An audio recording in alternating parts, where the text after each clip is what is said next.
All right, folks, welcome back. We just had a little glitch there in the program here. So we have the Rhode Island head coach, Jim Fleming, with us. Last couple years, tough, overall year, 1-10, 1-11 last year. What did you guys have to do to go back up?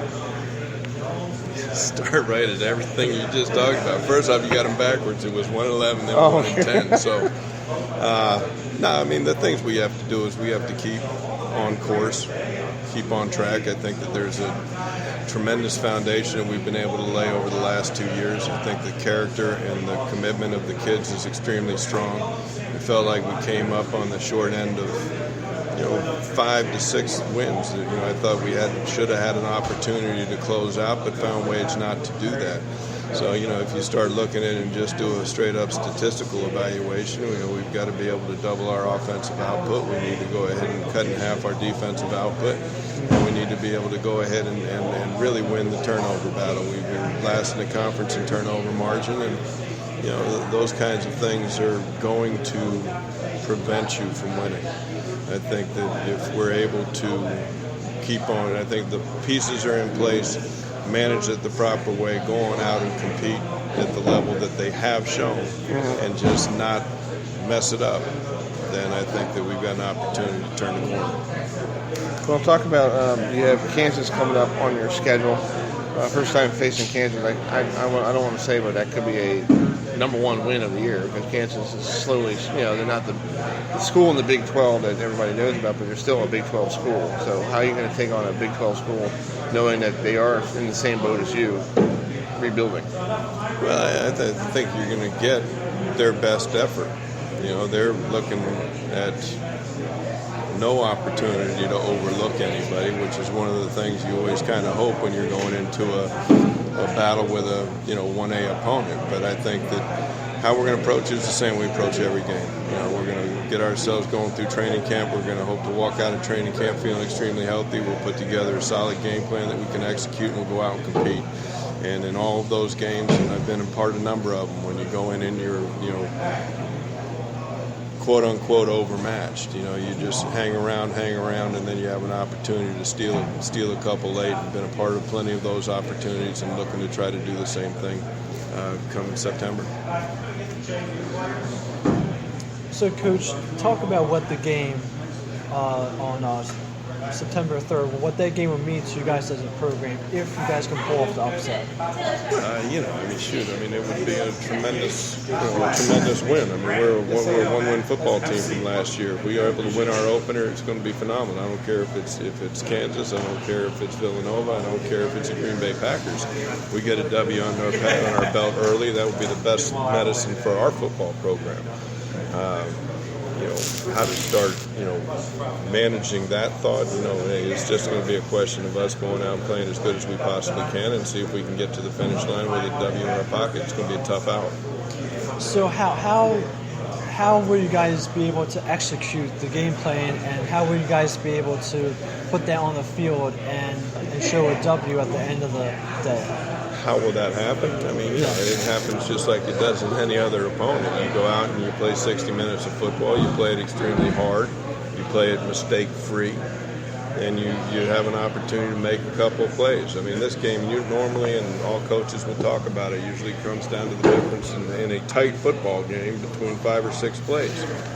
And if you're able to win a couple of 50-50 balls, if you're able to go ahead and play a perfect game, you're going to have to be in a position late in the game to win it. And, I think that's any opponent. Now, there's certain things that are stacked up against traveling out to Kansas, going into a Big 12 opponent. I'm not setting our litmus test of our football team on the Kansas game. We've got CAA conference games that we've got to play, and at the end of the day, our goal is to be the conference champion. However long that takes us to achieve, so be it. But at the end of the day, we need to go ahead and win conference games. The Kansas game isn't going to mean a hill of beans at the end of the day, win or lose. What's going to be important for us at the end of the year is to be as a winning football team. But if you guys can win that Kansas game, that would be huge momentum going forward. So how would your team and your players use that momentum for the future games? Well, if we Schedule. ended up popping, if we're able to go ahead and get Kansas, the first message out of my mouth would be jumping up in their tail to get them ready to go play Albany. Because the last thing you'd ever want to do, all of a sudden we've hit the magic number and got a big win, and then you've got to be able to manage the next game. I mean, everything's got to be even, level. You've got to continue your preparation, the way you go through it, and you just keep going forward. Would it be a great win? Yeah, it'd be a great win. You know, is it something that if it comes along, will it help us go forward? We'll see at the end of the year, you know, but at the same time, get that W and then try to put another one together. You know, we're trying to rebuild this thing, and the critical thing is getting a victory and then getting another and then having it snowball from there. Seen it happen before and hopeful to be able to create that here. Okay, great. Well, one last question. I was looking at your newcomers this year. You got a kid transferred to Temple from Baltimore here, Sam Benjamin. Yeah. What does he bring to the table? Well, Sam's, brings a lot of experience. Was kind of in the mix, out of the mix, at Temple. Was a guy that they felt good about, but didn't know if he was going to be an every snap player for him. We wanted an opportunity to play and catch some balls. We knew about him, had communications after he decided to transfer, and we're happy to get him, and I'm really looking forward to see what he can bring to our receiver unit. Well, Coach Fleming, thank you so much. I know you're a busy man. All right, buddy. Appreciate it, and we'll keep in Best of touch luck. All right, with you. thank you, guys. All right, we're going to bring the coach from William & Mary over here, Jim Larry Cock, coming over here. We are on live radio right now. We're ready. Come. Yeah. 1 second. Okay, that's fine. He's a busy man. How long is it going to be? 5 minutes? Yeah, 5, less than 5. Okay. Yeah. Live radio, everybody. So looking at Jimmy's schedule this year, NC State on the first Wolf Pack with Dave Durian, the head coach of NC State. That's going to be a good game. So here's Coach Larry Cock coming over. He was going to forget about seeing Kurt. I know that. You want me here? Yes, sir. How you doing, Coach? I'm all right. Feels How are like you, Coach? Good. feels like every Where year. are y'all from? We're all from Herb FM Radio in Baltimore. Baltimore, okay. Yes, we've been a fixture of these media days for what last 5, 6 Yeah, years. 5, 6, 7 years. Yeah, y'all don't have far to go, so there's no problem. Yeah. So Right we have down the road. we have the coach of the Tribe, Jimmy Larry Cotton, here with us. Jimmy, talk about your schedule this year coming up. You got NC State, another tough ACC opponent. You know, it seems like every year you guys like to get some ACC flavor in the beginning of your schedule and to help you out for the rest of the year. Well, I mean, we've been playing, those type of teams every year, basically every year since I've been here. And again, I think it gives our players a chance to compete on a high level, to challenge themselves, see what it's like in a different environment, a big-time environment, and take advantage of the opportunity and compete on a high level and play hard. And it's been, we played Virginia last year, almost beat them, came right down to the end, and we've had some success against them. I know NC State will be very, very good this year, but it'll get our players focused in preseason, that's for sure. Yeah, looking at, last year you were 9-4, 6-2 in the CAA. Like you said, you almost beat Virginia. You guys played a lot of. You played Villanova really well. You had that hot streak after you lost to Delaware. You just went on a run. So you're hoping to have that again, something like similar to that this year. Well, I think it took us a little while to get rolling there last year. I mean, we reeled off 6 straight, as you mentioned, but. With the experience at quarterback, experience at the offensive line, experience at the running back, I think that'll help us offensively to get off to a good start. Defensively, we've got some regrouping, got to replace some people, that's going to be a challenge for us there. But obviously you want to get going early. Well, talk about the football stadium. You guys got a lot of improvement there. You got new seats, new everything. What was it like for you guys having a not a brand new stadium, but a brand new look on the stadium? Well, it is. It's almost like a brand new stadium. I mean, basically the west side is completely reconfigured. We have a deck on there. We had one area of suite levels on there where we have that. Have a new press box on the west side. So everything. We got new restrooms, concessions, the whole thing. And we put out a new field. We put out a new turf field, which is beautiful. So, again, we have enhanced the stadium a great, great deal. It'll be a great atmosphere, and I know our players are excited about it, and I'm sure our fans will be excited once they see it. And but I tell the people, the secret still is put a good team on the field. That's what we got to do, and that's our challenge, and that's what we'll work on as we go through preseason. Coach, what's the number one key thing that you guys have to do this upcoming season in order to become successful?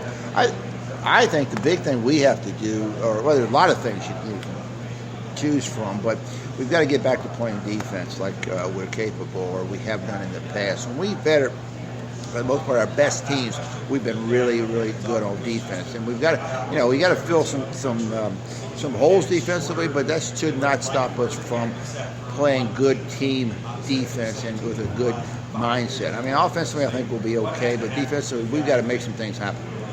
Yeah, and that's the thing. See, every team scores some type of offense, but the thing is that you have to have a good defensive unit in order to go into the playoffs or in the FBS, go ahead and get into the big bowl games and the playoffs and then eventually national championships. So if you guys don't per se have a good defense, do you think your offense can overcome that? Well, I don't know. We've done it in the past sometimes. We've been in a situation where we've had to outscore people. We've done it. I don't know. I think one plays off the other. And again, I don't like to say, well, we're good on offense and bad on defense, or bad on offense, good on defense. We want to be as good a team as we can do and do what we have to do. If we've got to win games 3-0, or we got to win them, 50-47, we'll take it. Whatever the case may be, we need to do what we have to do, but we need to prepare to be as good as we can be in every area. And in regards to your quarterback, what kind of qualities and attributes does he bring to your team? Well, Steve Cluley is a 3-year starter. He had a good year for us last year. Was very good with decision making until towards the end of the season. Then he had a couple turnovers that were very, very uncharacteristic that really hurt us. He needs to cut that out, get back to where he was so far, taking care of the football. And the other things I think he needs to do is use his feet a little bit more. Sometimes he's such a smart quarterback, and he's so much into the understanding the offense and this, that, and all that sometimes he's got to scramble and break it down and pull it and go with it, because he is a very good athlete. And again, we'll put a lot of confidence. We have a lot of confidence in him. We'll put him in charge and let him go with it. Well, Coach Jimmy, one more question about your newcomers. You got a kid transferred from South Carolina who's there with Coach Spurrier.